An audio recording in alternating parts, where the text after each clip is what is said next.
예, 감사합니다. 다시 한번 큰 박수 부탁드립니다.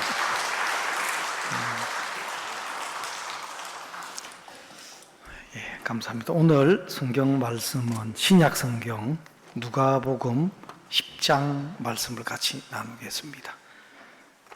신약 성경 누가복음 10장 25절 말씀부터 같이 읽겠습니다.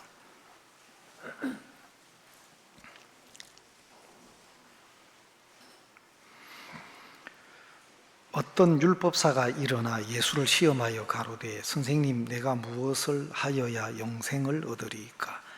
예수께서 이르시되 율법에 무엇이라 기록되었으며 내가 어떻게 읽느냐? 대답하여 가로되 내 마음을 다하며 목숨을 다하며 힘을 다하며 뜻을 다하여 주 너의 하나님을 사랑하고 또한 내 이웃을 내 몸과 같이 사랑하라 하였나이다. 예수께서 이르시되 내 대답이 옳도다. 이를 행하라. 그러면 살리라 하시니 이 사람이 자기를 옳게 보이려고 예수께 여짜오되 그러면 내 이웃이 누구오니까? 예수께서 대답하여 가라사대 어떤 사람이 예루살렘에서 여리고로 내려가다가 강도를 만나매 강도들이 그 옷을 벗기고 때려 그 밤 죽은 것을 버리고 갔더라. 마침 한 제사장이 그 길로 내려가다가 그를 보고 피하여 지나가고 또 이와 같이 한 레위인도 그곳에 이르러 그를 보고 피하여 지나가되 어떤 사마리아인은 여행하는 중 거기 이르러 그를 보고 불쌍히 여겨 가까이 가서 기름과 포도주를 그 상처에 붓고 싸매고 자기 짐승에 태워 주막으로 데리고 가서 돌보아 주고 이튿날에 데나리온 2를 내어 주막 주인에게 주며 가로되 이 사람을 돌보아 주라. 부비가 더 들면 내가 돌아올 때에 갚으리라 하였으니 내 의견에는 이 세 사람 중에 누가 강도 만난 자의 이웃이 되겠느냐? 가로되 자비를 베푼 자니이다. 예수께서 이르시되 가서 너도 이와 같이 하라 하시니라. 37절 말씀까지 읽었습니다.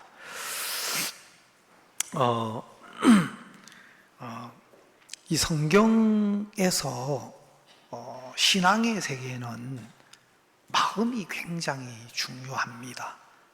그 마음의 위치에 따라서 듣는 것도 다르고 보는 것도 전혀 달라질 수가 있습니다.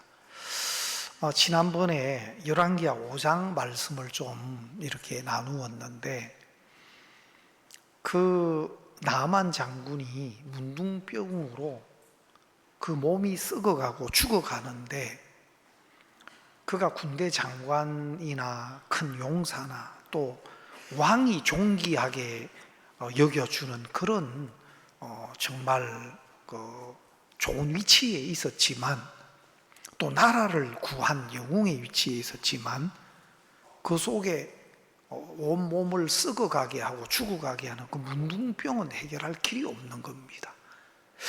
그래서 작은 계집아이의 그 믿음의 말, 믿음의 전도로 그 장군이 움직인 겁니다.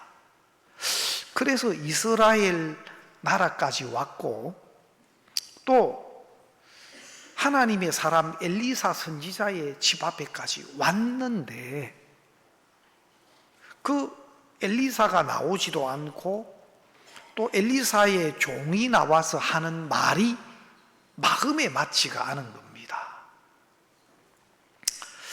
여러분들도 이렇게 지내다 보면 누가 하는 말이 마음에 안 맞을 때가 있죠. 한마디로 기분 나쁠 때가 있죠. 예? 그때 조심하세요. 그때.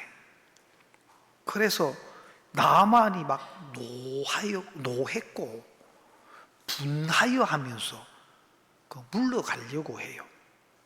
거기에서 한술 더 떠서 다메섹 아마나와 바르발은 요단 강물보다 훨씬 낫지 아니하냐.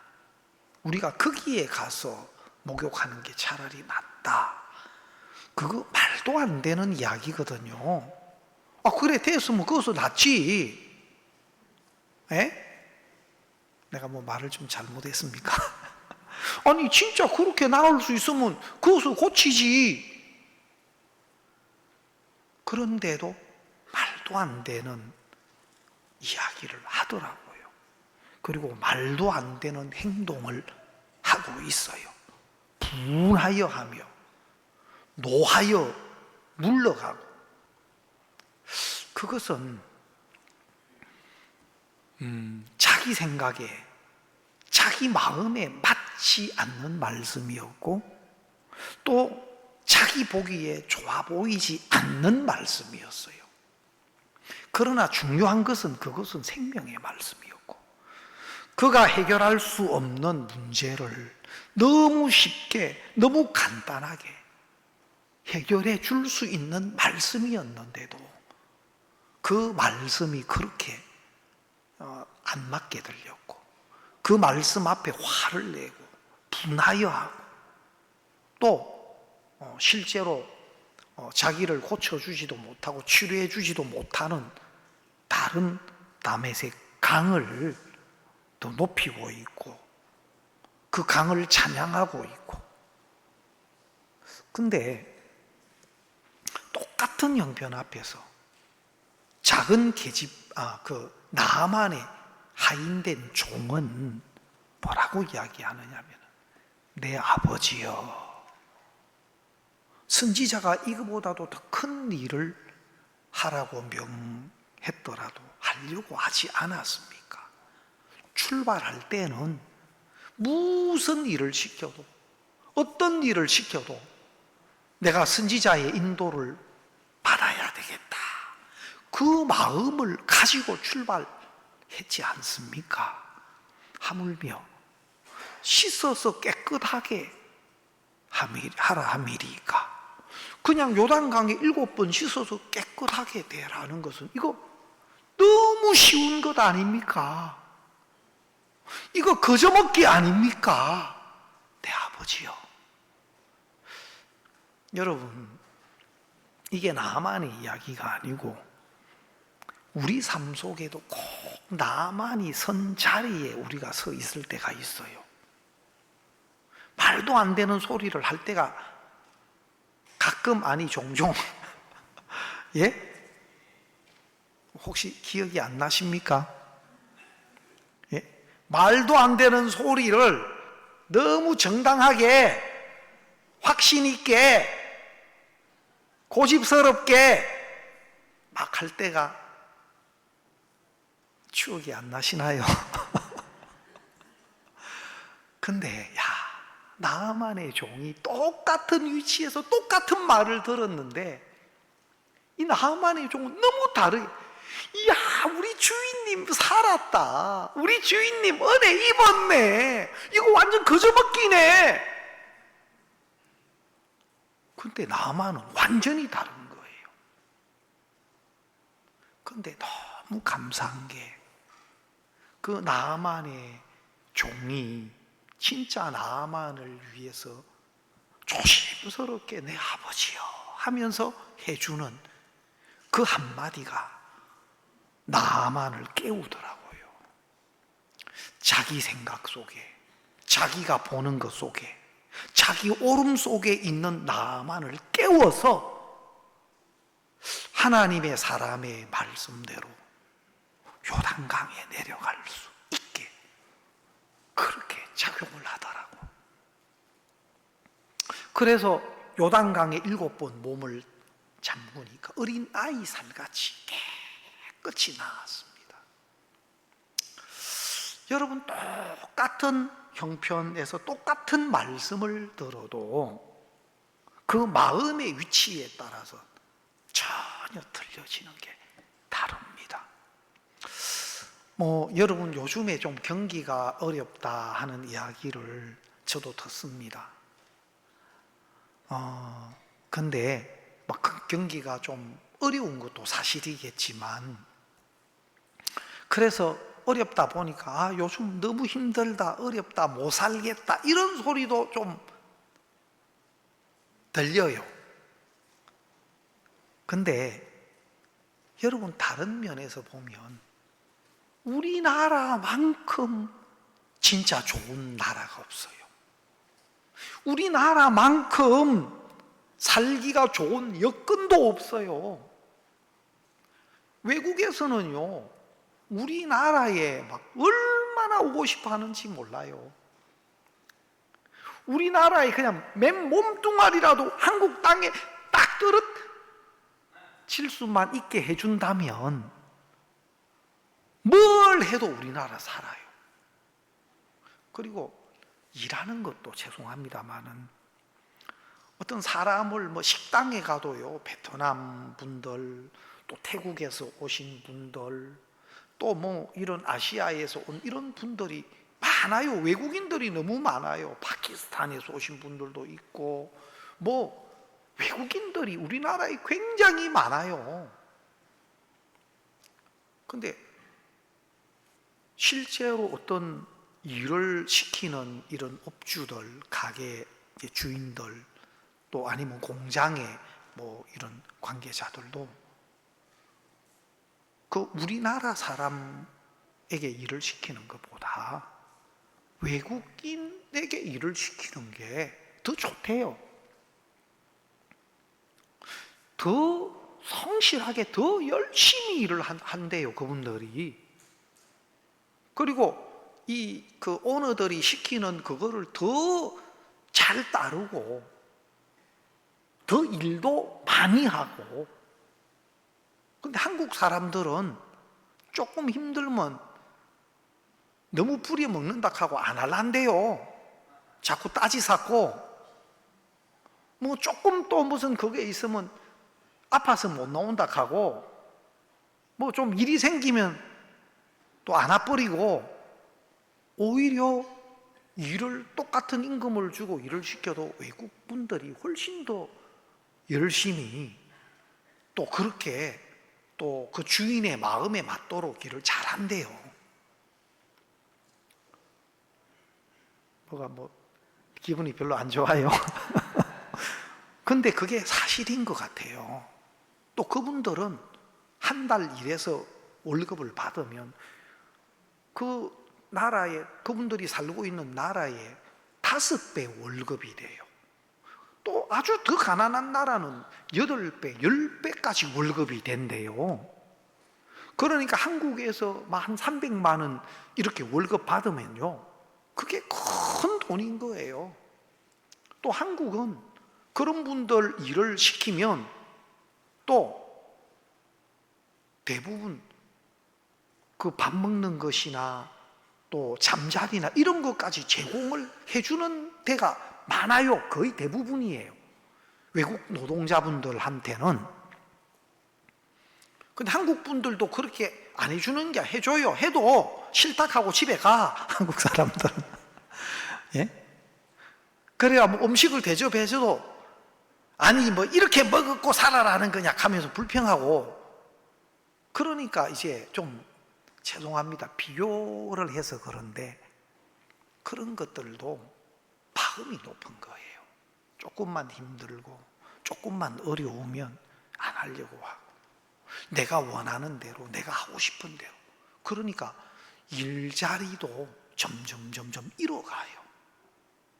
저는 제가 이제 볼 때 진짜 내가 진짜 돈벌이를 하려고 하는 마음만 가지면요, 얼마든지 돈벌이 할 수 있는 게 많아요. 많아요. 우리 장기의 집회를 지난주에 했는데 장기에 계신 그 목사님이 강사로 오셔서 이제 이야기를 하시는데, 그쪽에 이 양파 농사가 굉장히 많대요. 그래가지고 아는 사람은 여기저기 사람을 구한대요. 그러니까 우리 교회도 젊은 사람들이 많이 동원될 수 있다 이야기를 듣고 연락이 오면 빨리 연락해가 우리 교회나 유학생들이나 이런 사람들이 많으니까 그 학생들 이제 와가 아르바이트를 하게 하고, 보통 아르바이트를 하면 10만 원 이상 그 일당을 받는데요. 그래가지고 시골에도 만약에 돈을 벌려면 돈 벌 수 있는 일거리들이 많이 있대요. 근데 문제는 조금 힘들면 안 해버리고, 예? 조금 내 생각에 안 맞으면 막 시골이어서 이렇다 저렇다. 그러니까 이제 돈벌이 할 수 있는 그런 것들이 있어도 못하는 거예요. 그 마음의 자세가 다른 거예요. 지금도 마찬가지입니다. 전주도 마찬가지입니다. 진짜 내가 일을 하려고 하면 좀 힘들어도 일하는 게 힘이 안 들 수가 있겠습니까?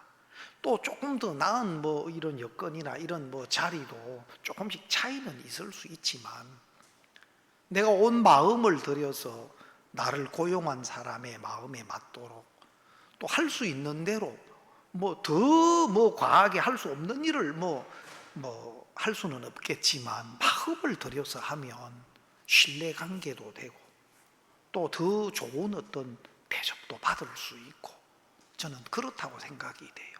그래서 마음의 위치에 따라서 많이 달라진다. 사회생활 하는 것도 그렇고, 또 특히 신앙의 삶은 그 마음의 위치가 중요해요.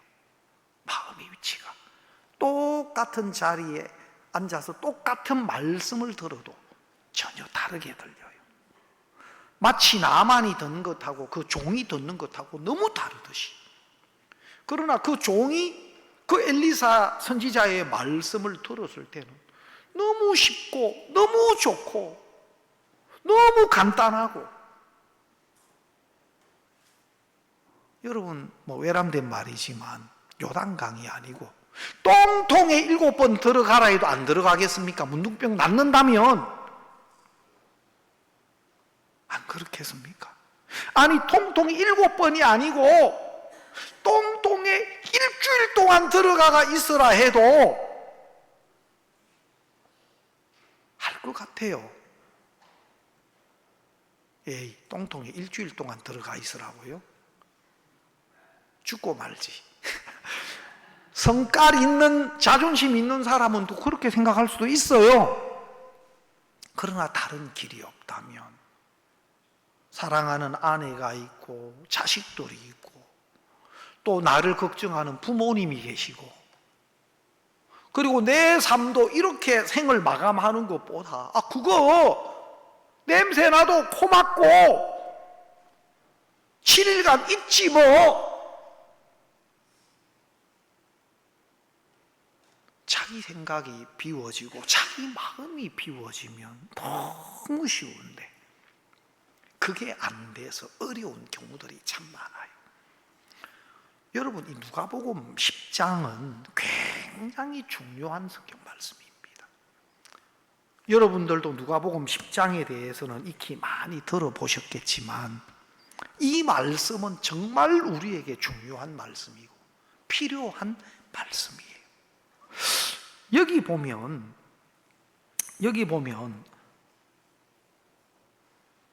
율법사가 예수님께 나와서 내가 무엇을 하여야 영생을 얻으리까?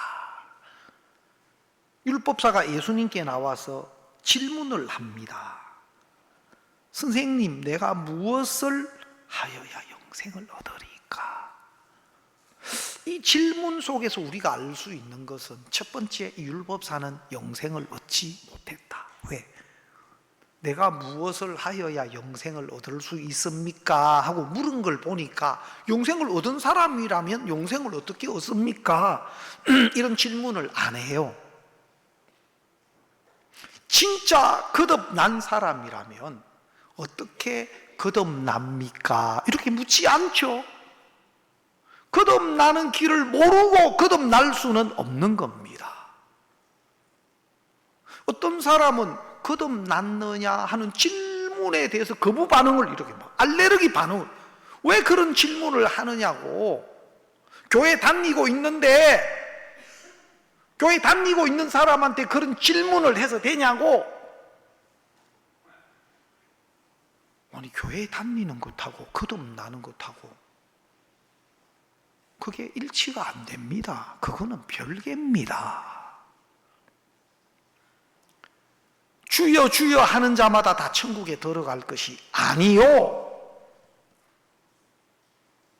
그날에 많은 사람이 나에게 이르러서 내가 주의 이름으로 선지자 노릇하고 귀신을 쫓아내고 내가 많은 권능을 행치 아니하였나이까?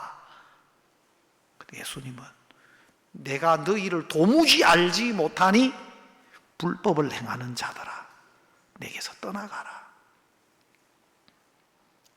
이런 그날에 많은 사람이 내게 와서 이런 일을 만나게 될 것이다, 이런 상황을 겪게 될 것이다 하고 예수님이 직접 이야기하셨습니다. 선지자 노릇하고 귀신을 쫓아내고 많은 권능을 행했는데도 예수님하고 전혀 상관없는 사람, 그리고 불법을 행하는 자라 하고 예수님이 그들을 내어 쫓으셨습니다. 교회 다니는 것하고 거듭나는 것 완전히 다릅니다. 거듭나는 것이 정확하게 무엇인지를 모르니까 자기 나름대로 자기 생각대로 내가 교회 다니는데 그걸 물어요? 교회 다니는데 거듭 안 났을까 봐요? 아닙니다. 정확하게 내 모든 죄가 흰눈처럼 씻어지고 하나님의 성령이 내 마음에 임하면 그 사람은 어떻게 우리가 죄가 씻어지고 어떻게 깨끗함을 얻고 거룩함을 얻고 하나님의 성령이 우리 마음에 어떻게 임하시고 이 부분을 정확하게 알게 되는 겁니다. 많은 사람들이 정확하게 그것을 알지도 못하고 또 그렇게 거듭나 본 적이 없으니까 그냥 자기 생각을 따라 자기가 아는 이론을 따라 말하는데 아닙니다. 내가 무엇을 하여야 영생을 얻으리까? 이것은 영생을 얻지 못한 사람이고, 두 번째로는 영생을 어떻게 얻는지를 지금 모르고 있는 겁니다. 이분은 영생을 어떻게 얻을 수 있는지를 모르고 있습니다. 여러분, 오늘 많은 신앙생활을 하고 교회 생활을 하는 분들이 꼭 이런 위치에 있는 겁니다. 중요한 건 그 예수님이 그 율법사에게 율법에 무엇이라 기록되었으면 너는 어떻게 읽느냐? 예수님이 율법을 이야기하셨어요. 여러분, 예수님 앞에 나온 사람에 대해서 예수님은 두 가지로 답을 하셔요. 첫 번째는 율법사처럼 자기가 무언가 할 수 있다고 하고 자기가 뭘 해야 된다고 하는 자기에게 기대를 두고 자기가 무엇을 해서 하나님 앞에 자기를 의로운 자로 또 무엇을 한 것으로 영생을 얻어보려고 하는 자기에게 기대를 두고 있는 사람, 자기가 할 수 있다고 생각하는 사람에게 예수님이 대답하시는 대답은 율법을 꺼내 들으셔요. 왜? 이 율법은 아담 안에서 하나님을 떠난 죄인들이 결코 그들의 조건으로 그들의 행위로 하나님 앞에 설 수 없는 것을 깨우치기 위해서 더하여 주신 것이 율법입니다. 하나님은 아담 안에서 하나님을 떠난 우리 인간들, 인류를 위해서 하나님은 예수 그리스도를 준비하셨습니다. 그 예수 그리스도의 은혜로 예수 그리스도로 말미암아 우리 죄를 씻으시고 우리가 의롭고 거룩하고 영원히 온전케 되어서 하나님의 자녀로 하나님의 백성으로 하나님의 나라를 기업으로 이어 상속받을 수 있도록 그것을 하나님은 준비하셨어요. 그런데 하나님을 아담 안에서 죄인 됐고 하나님을 떠난 인생이 자기 모습을 모르니까 계속 자기가 무엇을 하려고 하는 것 속에 있는 겁니다. 자기를 고치고 자기를 바꾸고 또 자기가 하나님 말씀을 지켜서 하나님이 원하는 모양을 막 내보려고. 근데 결국은 율법 아래 있는 사람들은, 진짜 율법을 지켜보려고 한 사람들은요, 자기가 안 되는 것을 발견하게 돼 있어요. 왜? 로마서 3장 19절에는 율법이 말하는 것은 율법 아래 있는 자들에게 말하는 것이니 모든 입을 막고 하나님의 심판 아래 있게 하려 함이니라. 자, 우리가 알거니 율법이 말하는 바는 율법 아래 있는 자, 율법은 율법 아래, 자기의 조건으로 자기가 율법을 지켜보려고 하는, 율법을 이행해 보려고 하는 자기 자신에게 기대를 두고 있는 사람에게 말하는 것이고, 그것은 결과는 모든 입을 막고 하나님의 심판 아래, 저주 아래, 죄 아래 있는 자인 걸 깨우쳐 주는 것이 율법이 하는 일입니다. 그래서 로마서 3장 20절에는 율법의 행위로 그의 앞에 의롭다 하심을 얻을 육체가 없나니 율법으로는 죄를 깨달음이니라. 율법의 행위로 그의 앞에 의롭다 하심을 육체가 없나니, 율법을 만나면 우리는 결코 율법에 근접할 수 없고 될 수도 없는 죄인인 것을 깨우쳐 주는 것이 율법이에요. 그래서 모든 입을 닫게 만들고 하나님의 심판 아래, 저주 아래 있는 걸 깨우쳐서 나를 통째로 포기하고 이제는 하나님의 은혜와 하나님이 아니면 안 되는 자로, 하나님 앞에 안 되는 자로, 하나님 은혜만 필요한 자로 하나님 앞에 돌이켜 나오게 하는 겁니다. 그렇게 나온 자에게 하나님은 그런 우리를 위해서 준비하신 예수 그리스도를 그 마음에 나타내줘요. 그걸 계시라고 합니다. 하나님 예수 그리스도를 통해서 하나님이 준비하신 은혜를 그 마음의 빛으로, 복음의 말씀으로 비추어 주었어. 예수님이 이루어 놓으신 대속의 은혜가 정확하게 발견되고 그 마음의 믿음으로 임하면 깨끗함을 얻어요. 더 이상 그 속에 죄를 찾아볼 수 없는 사람이 돼요. 그리스도께서 이루어 놓은 구속의 은혜가 값없이 우리를 하나님 앞에 의로운 자로 넉넉하게 설 수 있도록 해놓으셨어요. 여러분, 그 그리스도의 대속의 은혜가 믿음으로 내 마음에 임해서 내 모든 죄가 씻어지고 정말 의롭고 깨끗하고 거룩함을 얻었을 때 우리는 하나님 앞에 서기에 조금도 부족함이 없습니다. 그리스도의 은혜를 힘입어 하나님 앞에 나오는 그 사람들, 하나님은 기쁘게 받으시고 하나님이 받으시기에 조금도 부족함이 없는 사람이 되는 거예요.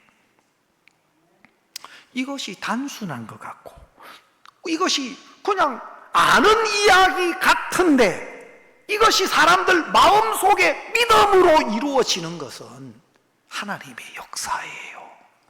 오늘 수많은 사람이 교회를 다니고 있으면서도 죄 아래 있습니다.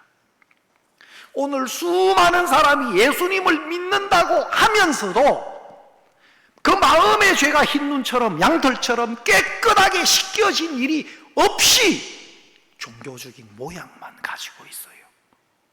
여러분, 율법을 지키려고 계속 하는 사람, 또 율법을 통해서 거짓되고 아닌 자기가 발견되지 않고 그걸 인정하지 않고 계속적으로 율법 아래 있는 사람은요, 완전한 위선자가 되어가요.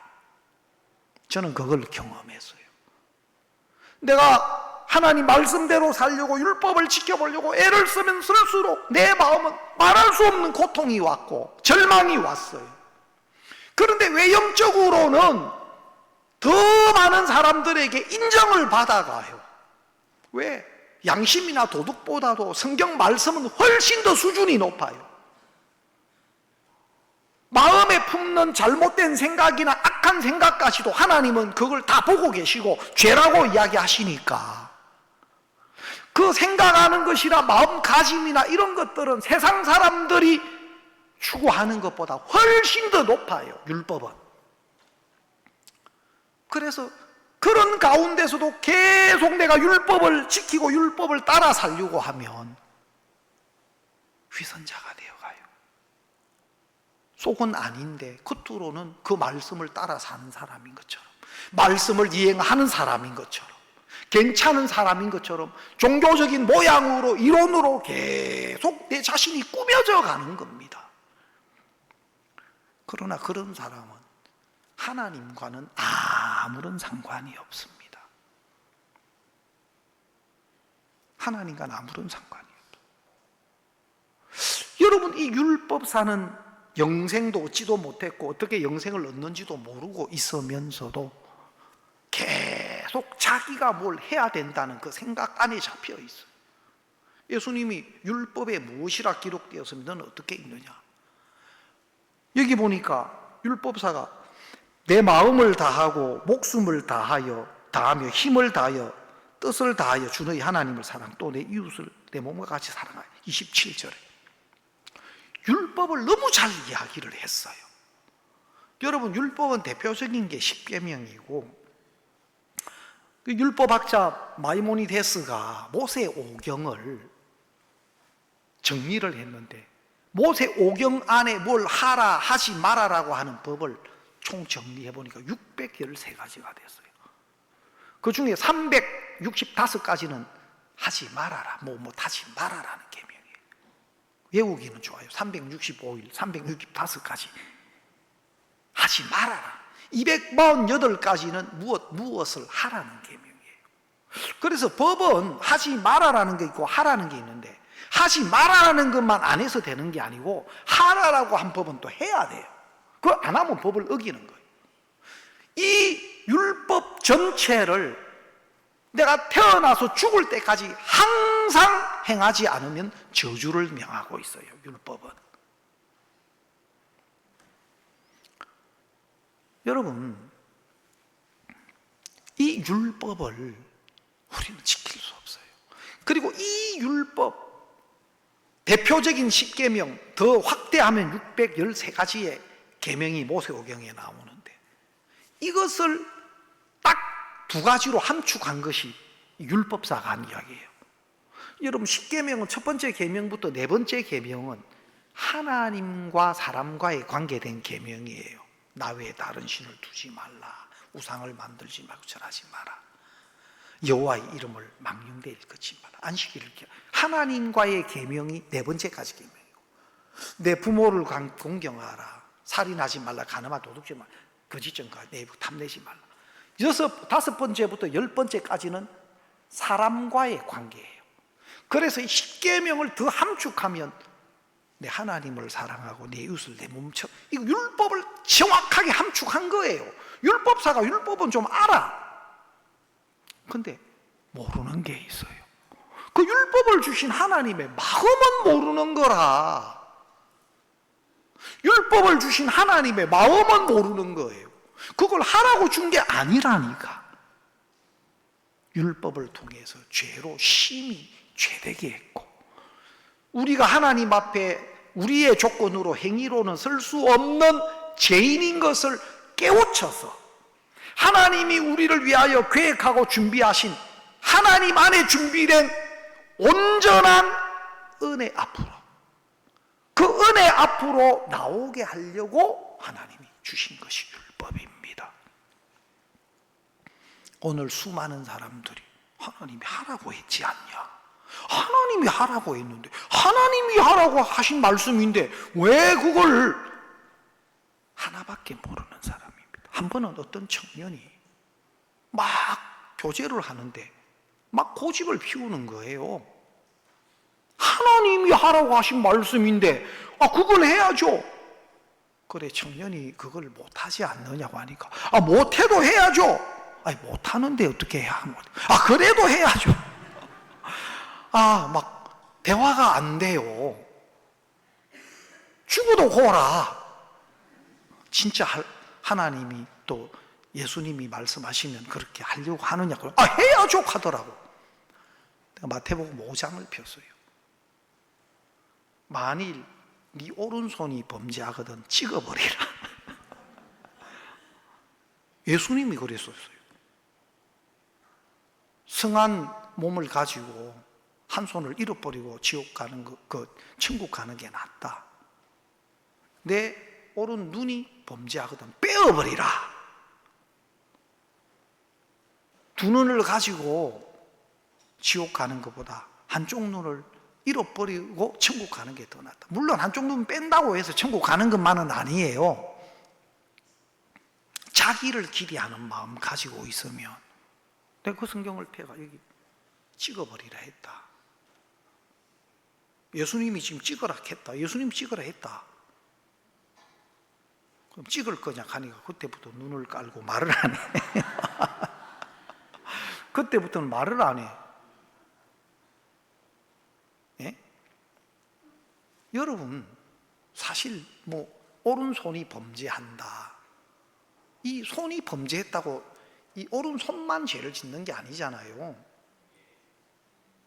그러면 눈이 보니까 손이 씹었지. 눈도 빼야 돼. 물론 한쪽 눈만 뜨고 했으면 한쪽 눈만 빼도 되지만 두 눈 뜨면 두 눈 다 빼야 돼. 그러면 발이 안 움직이면 그 갈 수 있어요? 발도 찍어야 돼. 또 거기에 생각도 지시를 했잖아요. 예? 이 머리도 쫓아야 되고 마음이 또 탐욕을 품었어요, 안 품었어요? 그러면 우리가 죄를 하나 지으면 머리부터 발끝까지 다 지어야 돼, 도끼로. 다 찍어야 돼. 알겠습니까?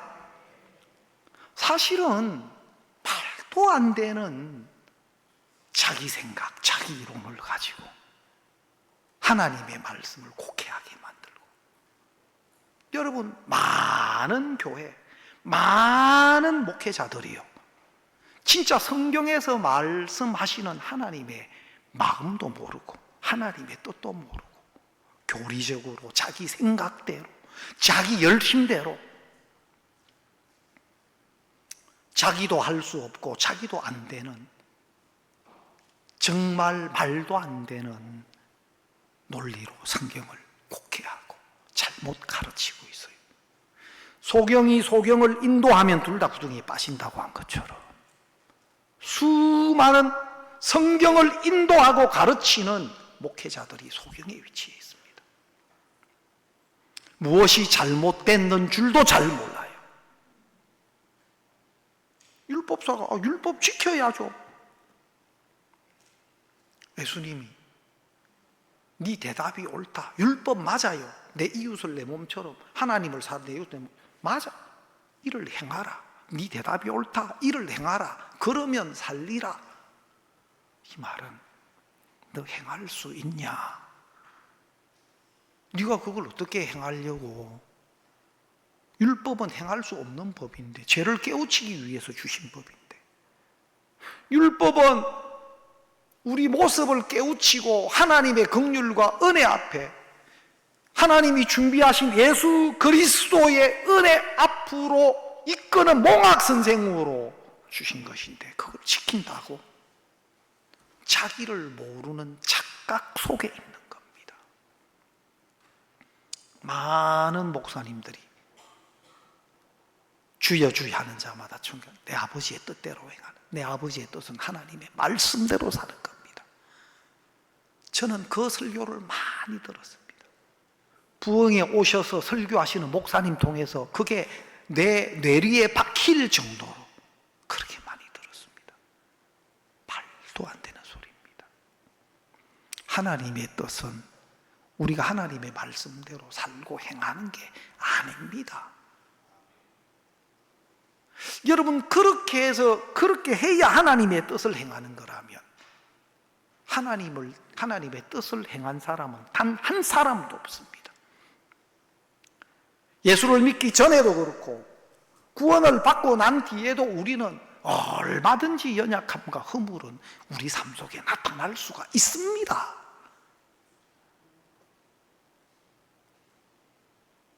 말도 안 되는 논리로, 교리로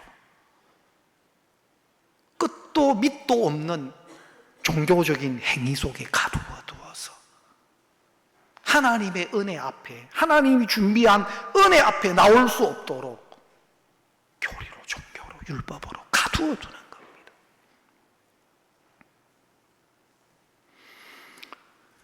여러분, 아버지의 뜻대로 행하는 자라야 들어가리라. 그 아버지의 뜻은 요한복음 6장 40절에 내 아버지의 뜻은 아들을 보고 믿는 자마다 영생을 얻는 그것이다.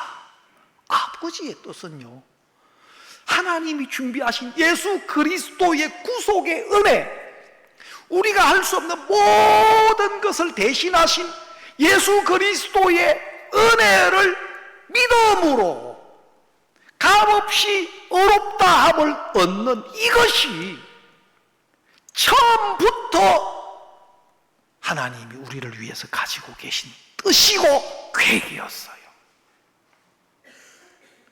여러분, 에베소서 1장에 보면 그 기쁘신 뜻대로 우리를 예정하사 그리스도 안에서 하나님의 아들들이 되게 하셨으니 예수 그리스도로 말미암아 그분의 은혜로, 그분이 이루어 놓으신 구속의 은혜로 값없이 의와 거룩함과 온전함을 얻어서 하나님의 백성이 되고 하나님의 자녀가 되게 하는 이것이 우리를 향하신 창세전에 그리스도 안에서 하나님이 계획하시고 예정하신 뜻이다 하고 성경에 기록되어 있어요. 히브리서 10장 10절에는 예수님께서 그 기뻐신 하나님의 뜻을 따라 자기 몸을 단번에 들이심으로 말미암아 우리가 거룩함을 얻었다. 하나님이 계획하고 준비하신 그 뜻을 따라서 예수 그리스도께서 당신을, 우리를 위한 제물로 온 세상의 죄를 짊어지고 율법이 요구하는 죄의 값을 십자가에서 치루심으로 우리 죄를 사하고 우리를 깨끗게 하는 일을 다 이루신 겁니다. 예수님이 이루어 놓으신 그 은혜를 믿음으로 우리가 의롭고 거룩하고 온전함을 얻는 것. 성경 어디를 봐도 너무 분명하고 야, 성경이 없었으면 어땠을까? 성경이 없었으면 참 기가 막힌 사람들만 일어날 거예요. 어떤 사람도 자기가 들고 있는 성경표가 하나님의 뜻은 이렇습니다, 성경에는 이렇게 말씀합니다, 하나님은 이렇게 한두 군데가 아니에요. 한두 군데가. 성경을 펴면 예수 그리스도로 말미암는 은혜를 성경은 명확하게 나타내요. 누구든 성경을 딱 펴놓으면 입이 딱 닫혀져요. 어려운 것도 아니고 복잡한 것도 아니에요. 이를 행하라 그러면 살리라. 그래, 행해봐. 그러나 너 행하지 못하면 너는 죽어. 자기가 얼마든지 내 이웃을 내 몸처럼 니들 이를 행하라 하니까 내 이웃이 누구오니까 또 이웃을 묻네. 좀 교제가 길어져야 되겠죠. 예수님이 그 율법사에게 이 강도 만난 자의 이야기를 예를 들어서 지금 이야기해 주는 거예요. 예를 들어서 이 율법사를 깨우치기 위해서 여전히 자기가 해야 되고 자기가 뭘 할 수 있다고 여기는 이 율법사를 깨우치기 위해서 예수님이 이 강도 만난 자의 비유를 이야기하는 거예요. 제가 이 강도 만난 자에 대한 이야기하면 잊혀지지 않는 설교가 있어요. 제가 군대 생활하면서도 막 열심을 가지고 한번 참 잘 군대 생활 신앙 안에서 잘 해보려고 했는데 막 한계가 오고, 군대라는 거 제가 그 작전서기병으로 그 우리 작전과 안에서 대대본부 작전과 안에서 제가 동원 예비군들을 담당하고 있었어요. 그 군대를 제대하고 나면 다 지역별로 동원 지정이 돼요. 다시 말하면 평상시는 부대원이 한 절반 정도로 편성돼 있고, 딱 전시가 발령되면은 막 예비군으로 있는 젊은 예비군들이 전부 부대로 들어와서 이 완편을, 그 부대 체계를 딱 이루어요. 그래가지고 평소에도 훈련을 해요. 그 바깥에 있는 예비군이지만 전시가 되면 내가 소속된 부대가 어디고 내가 맡은 임무가 뭐고 다 배치가 돼요. 그래서 예비군들이 딱 기사를 오면 그 동대 본부에서 그 사람 주특기 다 넘어와요. 그러면 제가 그것을 거기에 그 사람 보직에 맞도록, 주특기에 맞도록 다 편성을 했어요. 그러니까 실제 동원 훈련을 소집하면 이제 부대에 와서 완편제로 이제 그 부대가 하는 임무에 관한 이제 훈련을 하고 그렇게 해요. 제가 그런 군종병이 아닌데도, 군종병 보직이 없는데도 내가 나름 열심히 일을 했었어요. 그러니까 보통 우리가 초병을 쓰거든요.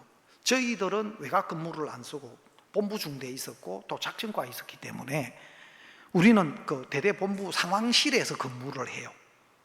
대대본부 상황실에서 이제 근무를 하는데, 그 근무를 뭐 이렇게 불침번을 이렇게 써도 2시간씩, 또 겨울에는 1시간씩 이렇게 쓰는데, 그래 해도 나는 내가 그래도 이 하나님 또 신앙을 위해서 난 살아야 된대 가지고 그 군종병 하는 일을 내가 맡아서 했어요.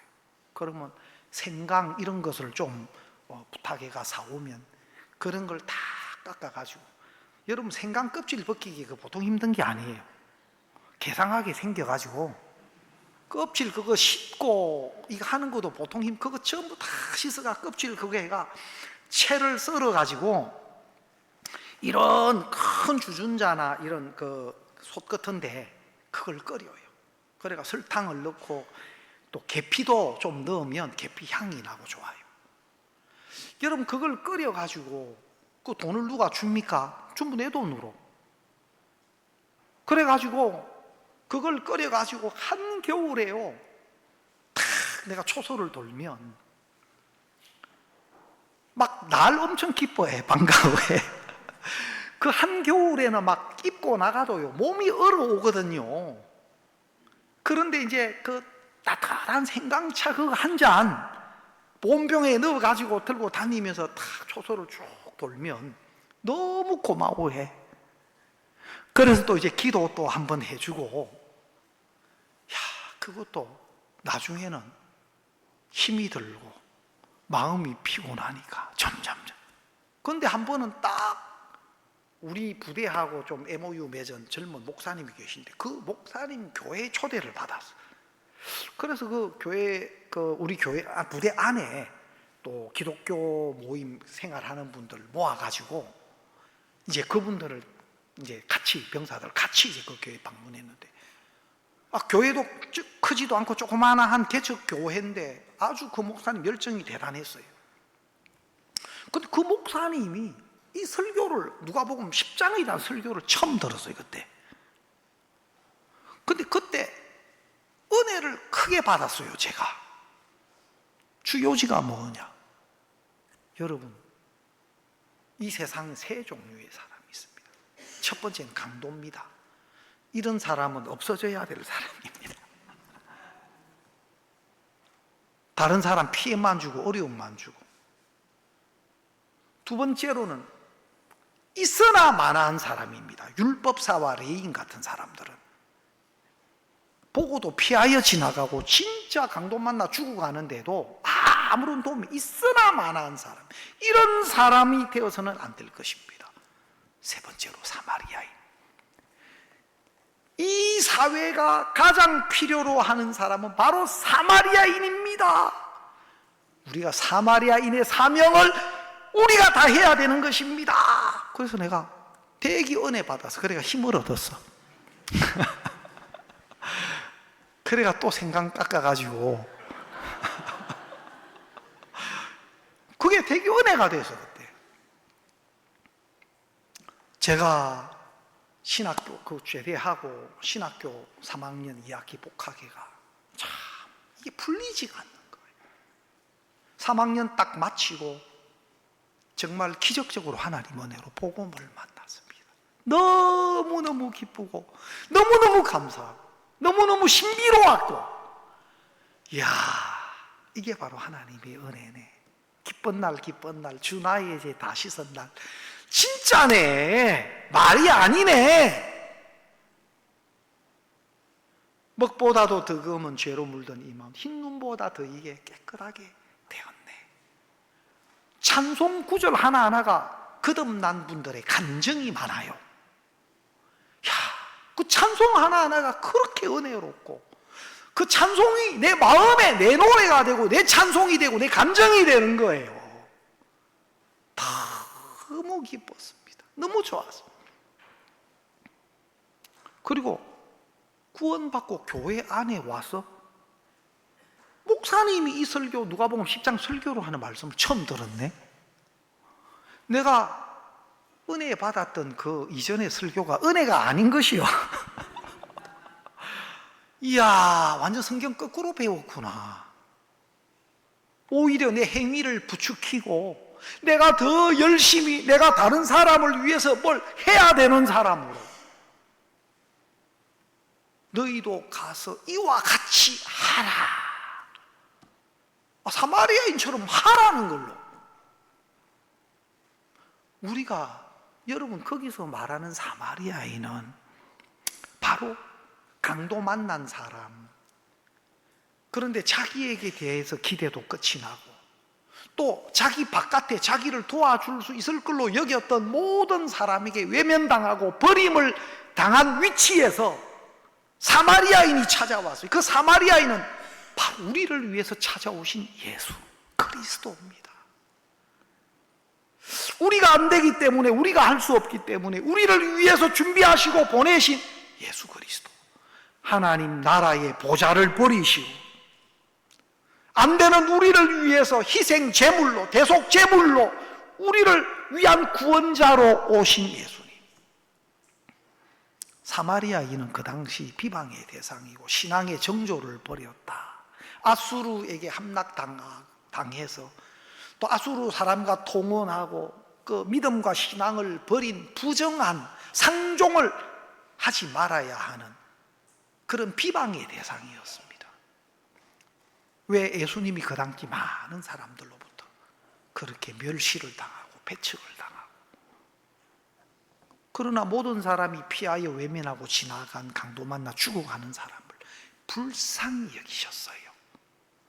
정말 우리를 불쌍히 여기시는 하나님의 마음, 그 하나님의 뜻을 따라 예수님이 오셔서 죽어가는, 버려져 죽어가는 그를 불쌍히 여기고 가까이 가서 기름과 포도주를 그 상처에 붓고. 여러분, 이 기름은 성경에서 바로 성령을 의미합니다. 죄 사함을 받고 난 뒤에 우리 마음에 임하시는 성령, 바로 구원받은 자 속에 약속의 성령으로 인치심을 받았다. 죄 사함을, 예수 그리스도의 구속의 은혜를 입은 마음 속에 오신 성령은 우리와 함께 영원히 함께 계셔요. 그리고 우리가 하나님의 백성인 것에 보증이 되셔요. 성령이. 죄 사함을 얻어라, 그리하면 성령을 선물로 받으리니. 사도행전 2장 38절에. 이 약속은 너희와 너희 자녀와 먼데 사람 곧 주 하나님이 얼마든지 부르시는 자들에게 약속하신 것이다. 여러분, 기름과 포도주를 상시해 바로 그 영적인 치유예요. 그것은 그 사람이 거듭나는 걸 말합니다. 예수님을 통해서 죄 사함을 받고 그 마음에 하나님의 성령이 오셨고, 또 포도주는 기쁨을 의미해요. 기쁨. 하나님의 사랑과 은혜가 우리 마음에 부음바 됐을 때 세상에서 오는 것이 아닌 하나님으로부터 오는 감사와 기쁨을 의미해요. 그것, 기름과 포도주를 상추에 붓고 싸매고, 이것은 바로 강도 만난 자가 구원을 받는 겁니다. 그가 한 것 아무것도 없어요. 그를 불쌍히 여기고 그에게 다가오셨고 사마리아인이 대신 모든 걸 다 해주시는 것으로 그가 구원을 얻고, 또 예수님이 타셔야 할 그 짐승에 이 강도 만난 자를 태우고 주막으로 데리고 가고, 또 주막의 주인에게 2 데나리온을 주고 맡겨요. 돌보아주도록. 필요한 것은 더 들면 내가 다 그것도 내가 책임지겠다. 여러분, 구속은 은혜입니다. 구원도 은혜지만 우리의 삶도 은혜입니다. 은혜입니다. 어떤 사람은 예수님에 대한 믿음도 말하고 또 은혜도 말하면서도 또 행위를 똑바로 못하면 그 구원이 상실된다고 말하는 사람들도 있어요. 여러 목회자가 여러 제각각 자기 생각을 따라 자기 교리를 따라 말하는 것이 다 달라요. 다 달라요. 성경에서 말하는 은혜는 완벽한 은혜입니다. 예수 그리스도의 대속이 우리에게 영원한 의가 되고 영원한 구원의 권한이 되시고, 히브리서 5장에 보면 그리스도는 영원한 구원의 권한이 되신다. 그리스도께서 이루신 속죄는 영원한 속죄를 이루셨다. 그래서 히브리서 10장 14절에는 저가 한 제물로 거룩하게 된 자들을 영원히 온전케 하셨느니라. 될 것이다도 아니고 되라고도 아니고 그렇게 하셨다고 말하는 겁니다. 예수님이 우리를 위해서 대신 하신 것으로 우리를 그렇게 하셨다는 겁니다.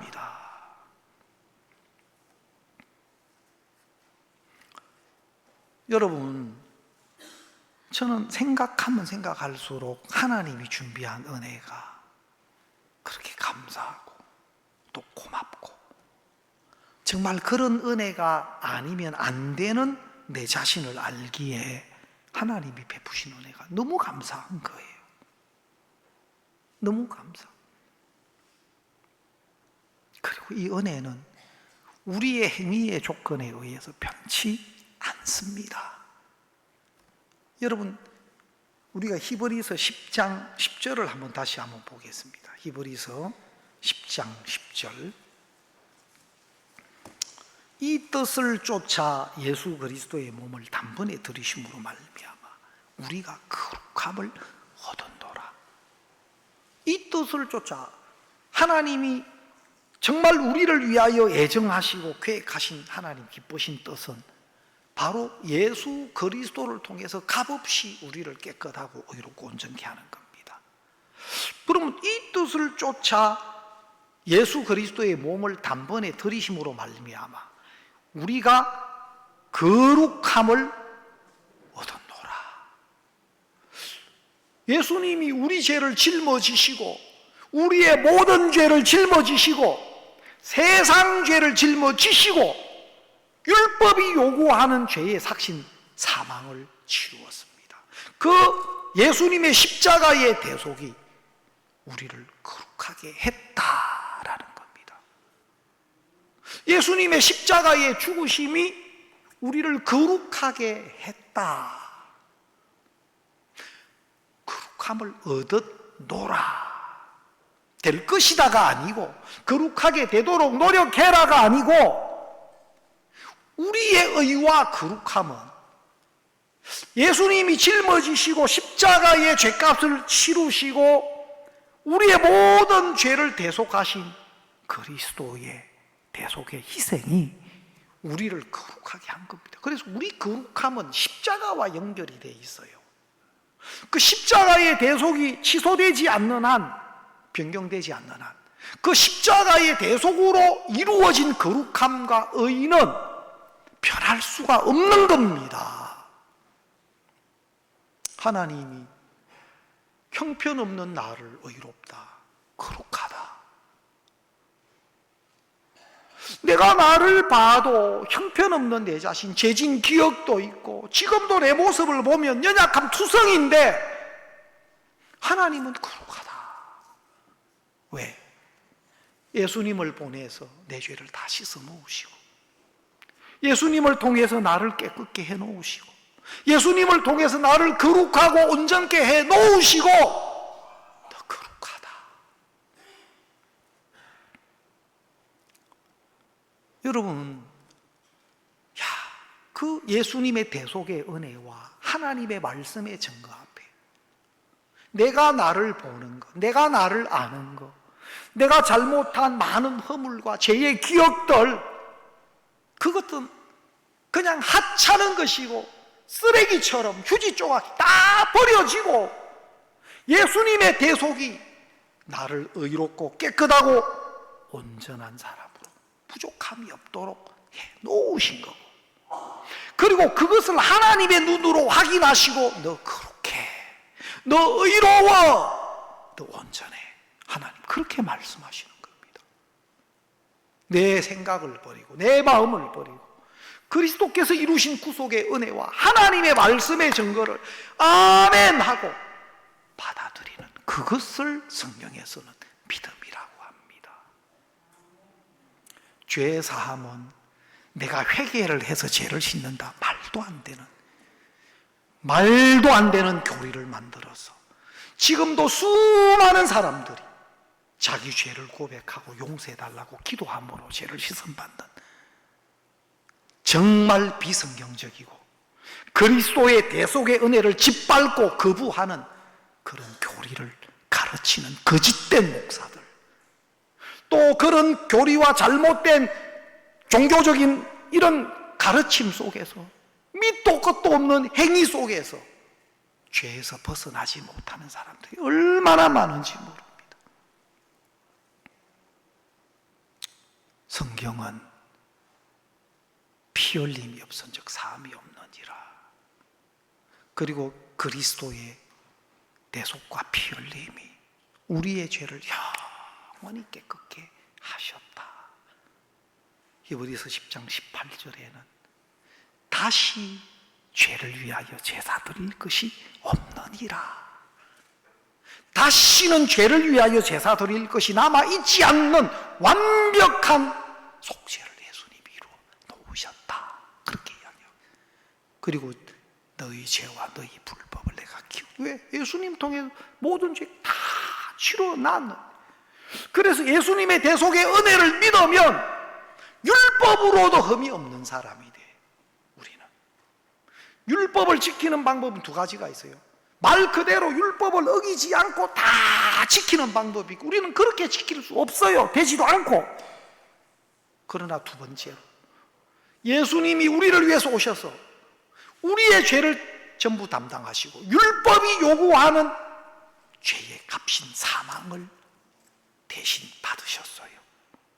율법이 요구하는 죄의 삭신 사망을 지불하심으로 율법 앞에서도 우리는 흠이 없는 자가 돼요. 예수 그리스도의 대속의 은혜를 믿는 믿음 안에 있는 사람은 이제 법을 다 지킨 사람이 되는 겁니다. 왜? 여러분, 법을 지키는 것도 지키는 거지만 어겼을 때 법이 요구하는 죄값을 지불하면 또 법을 지킨 게 돼요. 여러분, 교통법규도 지켜야 되지만 가끔 어길 때가 있어요. 속도도 그렇고 때때로는 주차도 뭐 살짝 한다고 한 게 그냥 또 딱지가 날라올 때도 있고, 물론 지키는 게 좋지만 내가 못 지켰을 때 어긴 것에 대해서 교통법이 요구하는 그 값을 지불하면 법을 지킨 게 돼요. 우리는 율법적으로 행위적으로 법을 지키지 못한 사람이지만 법이 요구하는 그 죄의 값을 그리스도께서 대신 짊어지시고 율법이 요구하는 죄의 값을 지불했기 때문에 대속의 은혜를 믿는 믿음 안에 있으면 그리스도로 말미암아 우리는 율법을 지킨 자가 돼요. 그래서 율법 앞에서도 우리는 흠이 없는 사람이 되는 거예요. 여러분, 그리스도를 통해서 하나님 베풀어 놓으신 은혜는 영원한 은혜고, 우리의 행위에 의해서, 연약한 우리의 허물에 의해서 그 의는 변개되거나 취소되거나 깨뜨려질 수 없는 은혜라는 것을, 변치 않는 은혜라는 것을 여러분이 기억하시기를 바랍니다. 네, 오늘 말씀 여기까지 드리겠습니다. 광고 말씀